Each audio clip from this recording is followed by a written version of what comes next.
Imagine waking up to banging on your door only to be told on Christmas Eve morning that you had to get out immediately. That's what some people experienced this morning in southern Indiana, and it was because of carbon monoxide. If no one would have banged on my door, I could have died in my sleep.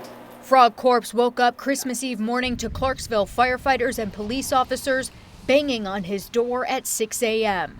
I didn't have an option, honestly, to go or take time. So it was an abrupt one.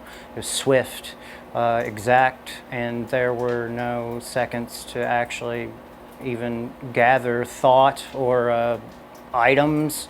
I mean, they gave me a few seconds and then essentially it was out. The carbon monoxide levels were so high, they told him this apartment building he was living in could have exploded.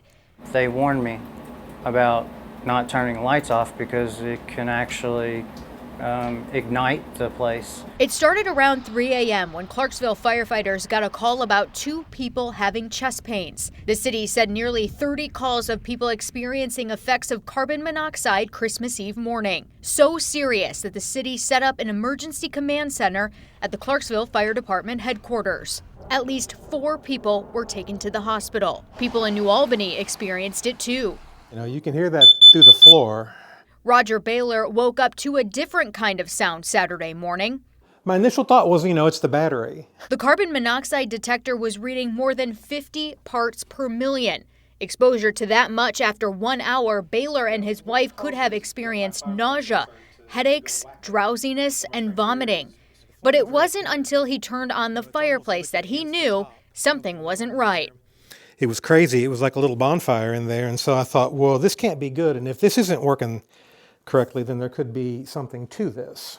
That's when he said it's time to call 911. One of the first things they told us was, well, this is like the 7th one we've had this morning. This sort of thing happens very sparingly, and this is the 7th or 8th one. He turned off the gas and is now using space heaters to heat his home. CenterPoint Energy provides the gas in this part of southern Indiana. We saw some trucks in a few of those areas Saturday.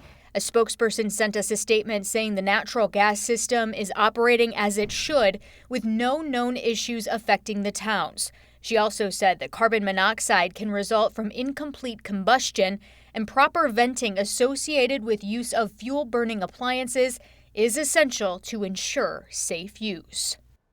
Now, if you experience any flu-like symptoms and think it could be carbon monoxide poisoning, call 911.